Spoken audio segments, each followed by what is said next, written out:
Welcome to today's episode of business की पाठशाला। आज हम बात करेंगे ट्रैवल और ट्रांसपोर्ट इंडस्ट्री के बारे में। एक इंडस्ट्री जो कोविड के टाइम पे ठप हो गई थी और सारा लॉकडाउन था कम देश के अंदर और इंटरनेशनली, और ट्रैवल और ट्रांसपोर्ट सेक्टर सबसे ज़्यादा अफेक्ट हुआ था।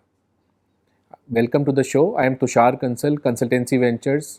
5000 से ज़्यादा स्टार्टअप्स की हेल्प करी है पिछले 8 साल में और 750 इन्वेस्टर्स का नेटवर्क है हमारा। तो ट्रैवल और ट्रांसपोर्ट सेक्टर क्यों इम्पॉर्टेंट है? वो इसलिए इम्पॉर्टेंट है कि फूड, क्लोथिंग और शेल्टर जो बेसिक नीड्स हैं किसी भी इंसान की, उसके बाद वो सबसे ज़्यादा जिस चीज़ में देखता है उसको करना है वो है ट्रैवल और ट्रांसपोर्ट। और इस सेक्टर में बहुत ग्रोथ हुई है। बहुत कंपनीज़ हैं जो यूनिकॉर्न स्टेटस बन गया, यानी 1 बिलियन से ज़्यादा की वैल्यूएशन हो गई। क्लूक, सॉन्डर, फिक्स बस, इंडिया में देखो तो make my trip.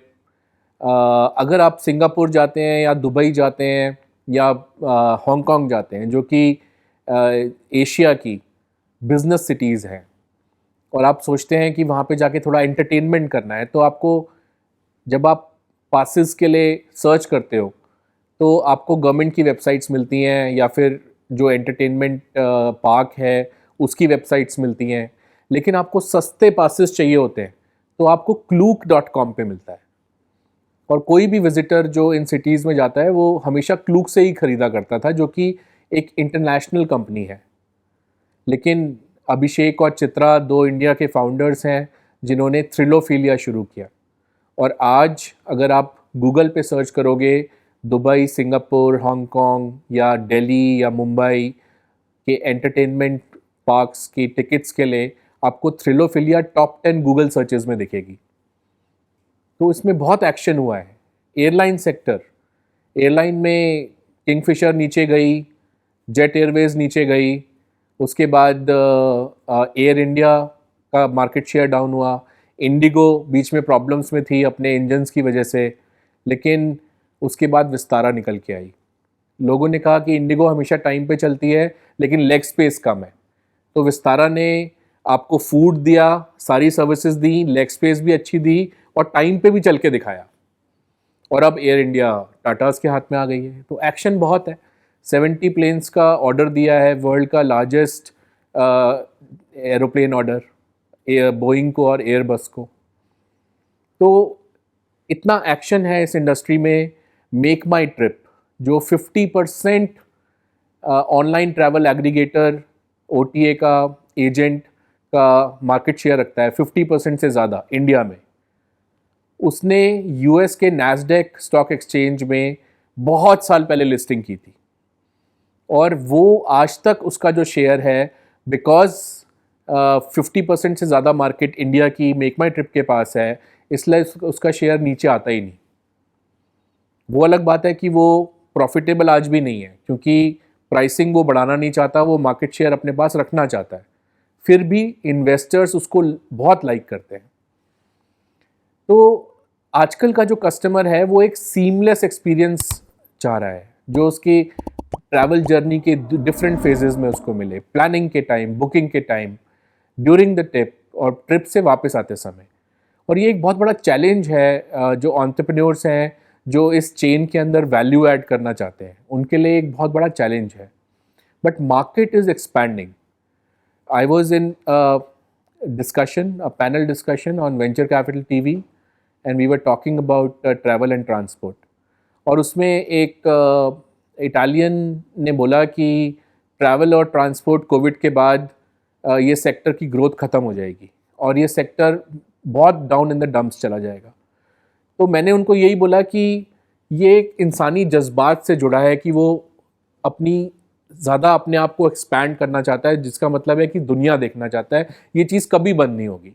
It's an expanding market. Covid के बाद जो बाउंस बैक आया है ट्रैवल और ट्रांसपोर्ट इंडस्ट्री में, इट्स अ ह्यूज ग्रोथ। और ट्रेडिशनल जो बॉर्डर्स थे, आप देखो इस समय सारी फ्लाइट्स आउटबाउंड फ्रॉम इंडिया और इनबाउंड सारी फ्लाइट्स फुल चल रही हैं, और जो इंटरनेशनल एयरलाइंस हैं वो कैपेसिटी ऐड कर रही हैं। तो ट्रांसपोर्टेशन जो है वो इंटीग्रेटेड मोड्स ऑफ ट्रांसपोर्टेशन की तरफ बढ़ रहा है, जैसे कि राइड हेलिंग और माइक्रो मोबिलिटी और अ, हर पॉइंट के लिए एक ट्रैवल और ट्रांसपोर्ट का एक्सपीरियंस प्रोवाइड कराना। और आजकल ट्रैवल रिलेटेड स्टार्टअप्स जो हैं वो real estate, social networking, media, robotics, security, connectivity, mobility सबके अंदर निकल के आ रही हैं। एक और ट्रेंड जो आ रहा है कि कॉरपोरेट्स का बहुत इंटरेस्ट है इस सेक्टर में। जो सप्लायर्स और ट्रैवल ऑपरेटर्स हैं उन्होंने रियलाइज़ करा है कि business cannot be as usual, तो वो बहुत इन्वेस्ट कर रहे हैं इनोवेशन के अंदर और इफेक्टिवली compete करने के अंदर न्यू एंट्रेंट्स के साथ, और डायरेक्ट बुकिंग्स एजेंट्स को हटा के यूनिक एक्सपीरियंसेस और रेवेन्यूज़ को बढ़ाना। तो जो दुनिया की सबसे बड़ी ट्रैवल ब्रांड्स हैं वो सिर्फ कस्टमर्स के साथ वर्क नहीं कर रही, बल्कि वो B2B और B2C स्टार्टअप्स के साथ एक्टिवली इन्वेस्ट कर रही हैं। और सिर्फ सिलिकॉन वैली में एक्शन नहीं है वेंचर कैपिटल का। ट्रैवल और टूरिज्म इंडस्ट्री दुनिया के नए नए टेक हब्स में शिफ्ट हो रही है। इजराइल एक है, बैंगलोर एक है, और हर तरफ कंपनीज खुल रही हैं। यूनिकॉर्न्स बहुत बन रही हैं, यानी कंपनीज जिनका 1 बिलियन से ज़्यादा का वैल्यूएशन है। बहुत सारी ट्रैवल स्टार्टअप्स हैं जो यूनिकॉर्न्स बन चुकी हैं, और एंटरप्रेन्योर्स और इन्वेस्टर्स की तरफ से बहुत इंटरेस्ट आ रहा है इस सेक्टर के अंदर। बहुत सारे मेगा राउंड्स हो रहे हैं। पहले हम बात करते हैं $100 मिलियन वैल्यूएशन की, तो फंडिंग विंटर जब स्टार्ट हुई उससे पहले 6-6 महीने में वैल्यूएशन 3-3 गुना जंप कर रही थी, और जो VCs थे वो बड़े बड़े चेक्स काट रहे थे इन स्टार्टअप्स के लिए।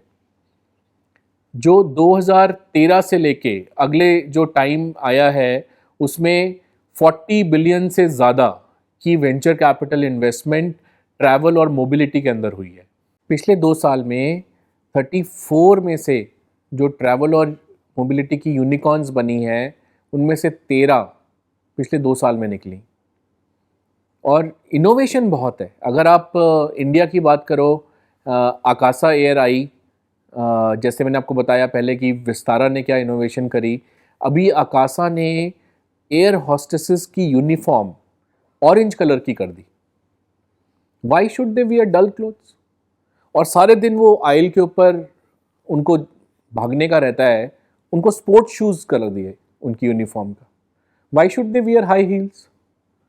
तो ये ऐसी इनोवेशन है जो इस सेक्टर में बहुत पॉसिबिलिटीज़ हैं और जो हो रही है। लेकिन जो फंडिंग का पैटर्न है वो ये है कि जो 10 बेस्ट फंडेड स्टार्टअप्स हैं, जो टॉप 10 हैं, वो 46% से ज़्यादा फंडिंग उन्हीं को मिली हुई है। और ज़्यादातर जो फंडिंग ट्रैवल और ट्रांसपोर्ट सेक्टर में जा रही है वो लास्ट माइल और फ्रेट प्लेटफॉर्म्स में जा रही है। और कोविड जब गया उसके बाद काफ़ी कोविड के टाइम पे फंडिंग काफ़ी गिर गई थी, तो उसके जाने के बाद चाइना में जो लंबा लॉकडाउन चला उस वजह से वहाँ पे सप्लाई चेन्स जो थी, वर्ल्ड की जो सारी फैक्ट्रीज़ थी वो ज़्यादातर चाइना में है। उस वजह से ट्रैवल और ट्रांसपोर्ट सेक्टर पे बहुत लंबा इफेक्ट रहा। लेकिन कोविड के जाते ही there is a turn around, और जो ज़्यादातर फंडिंग जा रही है वो लास्ट माइल और फ्रेट में जा रही है। वो इसलिए क्योंकि लास्ट माइल सेक्टर जो है वो सबसे अंडर डेवलप्ड रहता है, यानी कि आपको एक पोर्ट से दूसरे पोर्ट तक का इंफ्रास्ट्रक्चर तो अच्छा मिलता है, लेकिन उस पोर्ट से लेके सीधा घर तक जाने का जो रास्ता है उसमें जो चेन्स होती हैं उसमें कॉस्ट्स काफ़ी हाई हैं, खासकर इंडिया में। इंडिया में लॉजिस्टिक्स कॉस्ट 14% ऑफ GDP है, जबकि जो ग्लोबल एवरेज है वो 8% है, और चाइना तो 8% से भी कम है। यानी सप्लाई चेन्स को हिलाना, प्रोडक्ट्स को हिलाना, ट्रैवल ट्रांसपोर्ट को हिलाना, वो चाइना में और US में और यूरोप में काफ़ी इजी है, सस्ता है एज़ कम्पेयर टू इंडिया। लेकिन इंडिया में बहुत चेंज आ रहा है। अभी गवर्नमेंट ने इंफ्रास्ट्रक्चर का मेजर अपग्रेड करने का स्टार्ट किया हुआ है पिछले कई सालों से। रोड्स अपग्रेड हो रही हैं, नंबर ऑफ नेशनल हाईवेज पिछले 10 साल में डबल हो गए हैं। ट्रेन्स अपग्रेड हो रही हैं, वंदे भारत लॉन्च हुई है और 400 ट्रेन्स का ऑर्डर ऑलरेडी प्लेस किया हुआ है। जितने भी वाटरवेज थे जिसमें पहले अलाउड ही नहीं था शिपिंग, अब वाटरवेज एक बहुत अच्छी तरह से शिपिंग सेक्टर बन के आया है। नंबर ऑफ एयरपोर्ट्स डबल हो चुके हैं, फ्रॉम 60 to 120, और ये 200 की तरफ जा रहे हैं, क्योंकि गवर्नमेंट ने वायबिलिटी गैप फंडिंग शुरू की हुई है एयरपोर्ट सेक्टर में। जिसका मतलब ये है कि अगर कोई छोटी जगह का एयरपोर्ट है, वहाँ पे बड़े एरोप्लेन नहीं जा सकते, और अगर छोटे एरोप्लेन जाते हैं तो उसमें जाने में कंपनी को लॉस होता है। तो वो जो लॉस होगा, जितना वायबिलिटी, बिजनेस की वायबिलिटी कम है, वहाँ पे लॉस है, वो गवर्नमेंट पूरा करेगी। और उसके चलते आज इंडिया में 120 से ज़्यादा चलते फिरते एयरपोर्ट्स हैं, और कोचिन एयरपोर्ट वर्ल्ड इंडिया का फर्स्ट सोलर पावर्ड एयरपोर्ट बन चुका है, कंप्लीटली सोलर पावर्ड। और इंडिया के जो एयरपोर्ट्स हैं वो वर्ल्ड के टॉप रैंकिंग्स में भी आते हैं। तो इस सेक्टर के अंदर बहुत काम हुआ है, और नॉर्थ ईस्ट में, कश्मीर में रेलवेज पहुंच चुकी हैं। हर स्टेट कैपिटल नॉर्थ ईस्ट की बहुत जल्दी रेलवेज से कनेक्टेड होगी, और रेलवेज अब अरुणाचल प्रदेश तक भी चली गई है। और अगर आप शॉर्ट टर्म रेंटल्स की बात करो, ओयो एक ऐसी कंपनी थी जिसने इंडिया के जो सस्ते होटल स्टेज थे, जो जहाँ पे लोग शॉर्ट टर्म के लिए रुकते हैं, उनको एग्रीगेट करना शुरू किया अपनी वेबसाइट पे। और ओयो ने धीरे धीरे चाइना में एक्सपैंड किया, यूरोप की एक कंपनी खरीदी, यूएस में एक मोटेल्स की कंपनी सेट करी, और जापान में भी सेट किया। और उसी मॉडल के चलते आज ओयो का आईपीओ आने वाला है, और उसकी वैल्यूएशन एक टाइम में 10 बिलियन से ज़्यादा की थी डॉलर्स की, लेकिन अब 4 या 5 या 6 बिलियन पे जो लग रहा है कि आईपीओ आएगा। वो अलग बात है कि चाइना में वो फोकस नहीं कर पाए, जापान में और यूएस में भी ज़्यादा फोकस नहीं कर पाए, लेकिन उनका यूरोपियन और इंडियन बिजनेस काफ़ी अच्छा चल रहा है। और उसको देखा देख के फैब होटल्स और ट्रीबो होटल्स में भी फंडिंग हुई है। और एक नया ट्रेंड शुरू हुआ है मार्केट में, वो है प्रीमियम होम स्टेज, कि आप कोई यूनिक जगह पर जाके आप होम स्टे कर सकते हो, वर्क फ्रॉम होम कर सकते हो। अगर आप कोविड के बाद देखो तो बहुत सारे एम्प्लॉयज़ ऐसे थे जो गोवा में और हिमालयाज़ की सिटीज़ में कहीं किसी जगह पे जियो का कनेक्शन लगा के और वहीं से काम कर रहे थे। और ये ट्रेंड जो है ये काफ़ी हद तक बढ़ चुका है, और हिमाचल प्रदेश की गवर्नमेंट ने बहुत बड़ी इंसेंटिव स्कीम लॉन्च की हुई है कि लोग अपने घरों को होटल्स में कन्वर्ट करके होम स्टेज दे सकते हैं। एक नया फीचर जो मार्केट में आया था वो ये था कि आप ट्रैवल कंपनी अगर अपनी सर्विसेज और प्रोडक्ट्स दे रही है, उसके साथ ही फाइनेंसिंग भी प्रोवाइड करे, और उसके अंदर बाय नाउ पे लेटर का एक ऑप्शन आया था कि आप अगर कोई चीज़ अभी खरीद रहे हो, वो आप अभी मत खरीदो, वो पैसा कोई और कंपनी दे देगी, आप उस कंपनी को बाद में पे कर दो, just like a credit card option. तो वो BNPL जिसको बोलते हैं, ये काफ़ी अच्छी तरह से आगे बढ़ा, और काफ़ी कंपनीज़ हैं जो इस सेक्टर में भी काफ़ी अच्छा काम कर रही है। अगर आप मार्च 2020 से, यानी पिछले 2-3 साल के अंदर देखो कि सबसे बड़ी वेंचर कैपिटल डील्स कौन सी हुई हैं, तो आप देखोगे कि वेमो, जो कैलिफोर्निया की एक सेल्फ ड्राइविंग स्टार्टअप है, उसने $3 बिलियन रेस करे एंडरसन हॉरोविट्ज, मुबादला इन्वेस्टमेंट कंपनी और अदर इन्वेस्टर्स से। मुबादला यूएई की मिडिल ईस्ट की कंपनी है, जिस तरह से सऊदी गवर्नमेंट की PIF कंपनी है और सोवरेन फंड है। तो ये बहुत बड़े अमाउंट में पैसा स्टार्टअप्स और ग्रोथ स्टेज कंपनीज में लगाते हैं, जैसे कि इन्होंने यूएई और सऊदीज़ ने मिल के $100 बिलियन सॉफ्ट बैंक में लगाया हुआ है, और सॉफ्ट बैंक वर्ल्ड का बिगेस्ट टेक्नोलॉजी फंड है जो मासायोशी सोन चलाते हैं।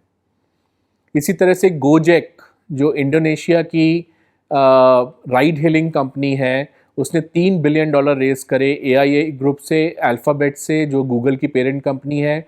और जिस तरह से इंडिया में ओला चलती है उबर के साथ, उसी तरह से इंडोनेशिया और साउथ ईस्ट एशिया में गोजेक चलती है। उसके बाद चाइनीज़ इलेक्ट्रिक व्हीकल स्टार्टअप ली ऑटो ने $550 मिलियन रेस किए मीटुआन और डियानपिंग से। और चाइना की इलेक्ट्रिक व्हीकल स्टार्टअप एक्सपेंग ने $500 मिलियन रेस करे। इसमें बहुत इम्पॉर्टेंट है स्पेसएक्स का रोल। स्पेसएक्स जो एलॉन मस्क की कंपनी है, जो टेस्ला के भी फाउंडर हैं, और पेपैल से उनकी पहली कंपनी थी जो उन्होंने बनाई थी। तो स्पेसएक्स दुनिया में लो ऑर्बिट सैटेलाइट्स का एक नेटवर्क बना रही है जिसके थ्रू इंटरनेट आएगा, जिसमें टॉवर्स की ज़रूरत नहीं होगी, जिसमें रिमोट लोकेशंस पे चीप इंटरनेट आएगा using a satellite dish and the low orbit satellites. तो स्पेसएक्स की जो वैल्यू है वेंचर कैपिटलिस्ट ने 137 बिलियन से ज़्यादा की वैल्यू उसकी लगा रखी है। और स्पेसएक्स ने जो लेटेस्ट फंड रेज किया था वो काफ़ी बड़े अमाउंट का किया था। इसके साथ Lilium, Traveloka, Via, Lime, Didi bike, जो डीडी चुक्सिंग चाइना की जो ओला है उनकी बाइक शेयरिंग आर्म है, ये सारी जो डील्स हैं ये बहुत मल्टी मिलियन डॉलर डील्स रही हैं सिंस 2020। अगर आज आप ओला या उबर को बुक करते हैं, एक टाइम था जब एक आदमी जो अपनी गाड़ी को उबर या ओला पे लगाता था वो 70-80 हज़ार 1 लाख रुपए महीना तक कमा रहा था। एक गाड़ी चलाता था, 2 गाड़ी और ख़रीद लेता था, उसको किसी ड्राइवर को दे देता था रेंट पे, और बहुत अच्छा पैसा था जो ये राइड हेलिंग कंपनीज दे रही थी। फिर धीरे धीरे कंपटीशन आया और इन्होंने अपने जो मार्जिन्स देते थे ड्राइवर्स को वो बहुत कम कर दिए। आज के टाइम में अगर आप ओला या उबर बुक करते हो, 40-50% ऑफ द टाइम वो ड्राइवर ये बोलेगा कि आप कैंसिल कर दो और अलग से मुझे पैसे दे दो, क्योंकि मुझे 25-30% नहीं देना ओला या उबर को। चांस ये है कि उसकी गाड़ी साफ़ नहीं होगी, वो ड्राइवर एसी नहीं चलाएगा, आपसे वो म्यूज़िक तेज करके चलाएगा, वो फ़ोन पे बात करेगा, उसने ड्रेस भी नहीं पहनी होगी, और आपको जो ओवरऑल एक्सपीरियंस है वो अच्छा नहीं मिलेगा। और सबसे इम्पॉर्टेंट कि जो आप रेट दे रहे हो, अगर आप 40 किलोमीटर दिल्ली में ड्राइव करते हो तो कई बार आपको सर्ज प्राइसिंग के चलते 1200 रुपये तक का भी बिल आ जाएगा। लेकिन यही बिल आपको बैंगलोर और बॉम्बे में कम आएगा, लेकिन वो सर्ज प्राइसिंग एक एल्गोरिथम है जो ये कंपनीज इस्तेमाल करती हैं। तो ब्लू स्मार्ट आई मार्केट में, 3 एंटरप्रेन्योर्स ने लॉन्च करी ब्लू स्मार्ट।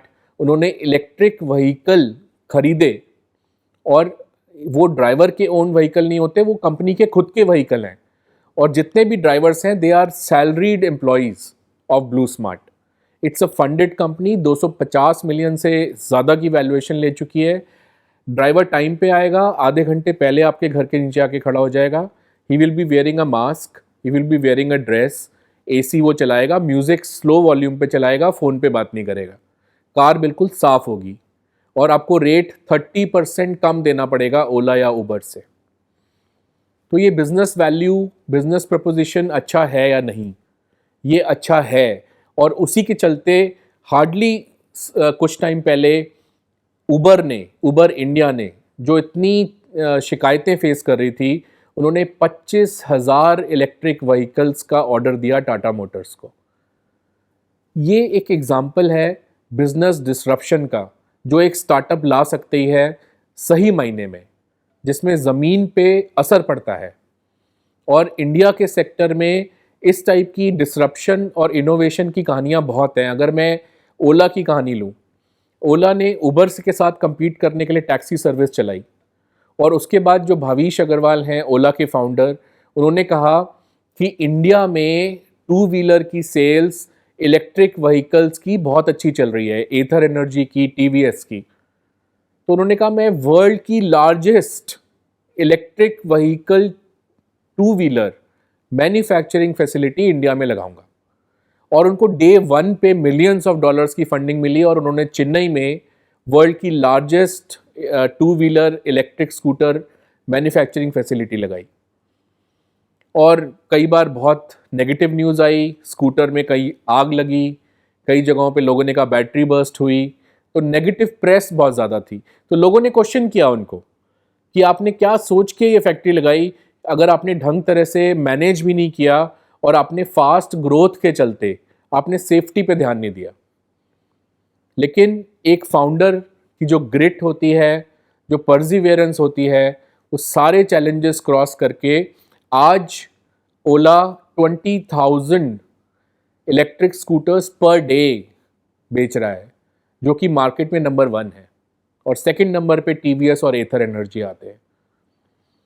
तो ये इंडिया का जो सेक्टर है वो इतना प्रॉमिसिंग है कि अगर आप सिंगापुर जाते हैं फॉर एग्जांपल, तो आपको होम डिलीवरी नहीं मिलती, आप ग्रोसरी नहीं मंगा सकते, आप कोई भी चीज़ घर पे नहीं मंगा सकते, लेकिन इंडिया में है। जबकि इंडिया का आप साइज़ देखिए और सिंगापुर का साइज़ देखिए। उसी तरह से जो इनोवेशंस इंडियन कंपनीज कर रही हैं वो दुबई में तक नहीं है। दुबई अब गोल्डन वीज़ा लेके आया है, 0% टैक्स, वो एडवांटेजेस दे के बुला रहा है कि हमारे यहाँ आ जाओ। और उसके चलते बहुत कंपनीज जो पहले सिंगापुर गई, अब काफ़ी कंपनीज दुबई जा रही हैं। लेकिन अगर आप ग्राउंड पे बिजनेस परफॉर्मेंस की बात देखो तो इंडिया का सबसे वाइब्रेंट स्टार्टअप सेक्टर है। अगर आप फंडिंग की बात देखो तो इंडोनेशिया की जो ऑनलाइन ट्रैवल बुकिंग स्टार्टअप है ट्रैवलोका, उसमें $250 million BRI ventures, east ventures और कतार इन्वेस्टमेंट अथॉरिटी ने लगाए थे। और यूएस की कॉर्पोरेट ट्रैवल मैनेजमेंट स्टार्टअप है ट्रिप एक्शंस, जिसमें विस्टा इक्विटी और ग्रीन ओक्स ने $125 मिलियन लगाए थे। उसी तरह से Vacasa, Cloudbeds, Hopper, Selina, Fly Now Pay Later, 7 rooms, इन सभी कंपनीज के अंदर बहुत अच्छी फंडिंग हुई। और जो एक नया एंटरप्रेन्योर है उसको आज के टाइम में ये ड्रीम वो कर सकता है कि मैं भी एक स्टार्टअप लगाऊंगा जो एक ट्रैवल और ट्रांसपोर्ट की कोई बेसिक प्रॉब्लम को सॉल्व करेगी या कोई नए फीचर्स ला के देगी, और उसके चलते फंडिंग का कोई चैलेंज नहीं है। जो इंडिया का ट्रैवलर है, एक रिवेंज टूरिज्म जिसको बोलते हैं, कि कोविड में वो इतने टाइम घर बैठने के बाद वो घर से निकल पड़ा है और वो स्पिरिचुअल टूरिज्म भी कर रहा है। 12.5 करोड़ लोग इस बार कुंभ के मेले में आए थे प्रयागराज में। और आज आप अगर देखें कि अगर आपको 4 धाम यात्रा करनी है, जिसके लिए एक स्पेशल हाईवे गवर्नमेंट बना रही है 4 धाम, अगर आपको वहाँ की तैयारी करनी है तो आपको पहले से प्री बुकिंग करनी पड़ती है। वो सारी बुकिंग विंडोज़ के रिकॉर्ड टूटे हुए हैं। तो जो रिवेंज टूरिज्म है वो उसके चलते ट्रैवल और ट्रांसपोर्ट इंडस्ट्री में बूम आया हुआ है। और ग्रेट एक्सपीरियंसेस प्रोवाइड करने वाली कंपनियां, ट्रैवल कंपनीज, ट्रांसपोर्ट कंपनीज, जो ओवरऑल टूरिज्म सेक्टर है, इज सीइंग अ बूम। तो थैंक यू सो मच। आज हमने डिस्कस किया कि ट्रैवल और टूरिज्म के अंदर कोविड के बाद किस तरह से बूम आया है, किस तरह से electric vehicles have taken over, किस तरह से waterways, roadways, railways and airlines are seeing record growth, किस तरह से एयरपोर्ट्स की capacity, number of highways in India, इन सब के अंदर डबल ट्रिपल का ग्रोथ है, और क्या क्या इनोवेशंस हो रही हैं, और किस तरह से यूएस और एशियन दोनों जगहों पे फंडिंग हो रही है। और इंडियन एंटरप्रेन्योर्स के लिए इसमें एक बहुत बड़ा मोटिवेशन है कि वो आगे चलें, इस सेक्टर के अंदर पार्टिसिपेट करें। आपको अगर कोई भी क्वेश्चन है इस सेक्टर के बारे में, you are most free, most welcome to reach out to us. I am Tushar Kansal from Consultancy Ventures. You can reach out to me on LinkedIn or through my website. Thank you, and I hope you enjoyed this episode. Have a good day.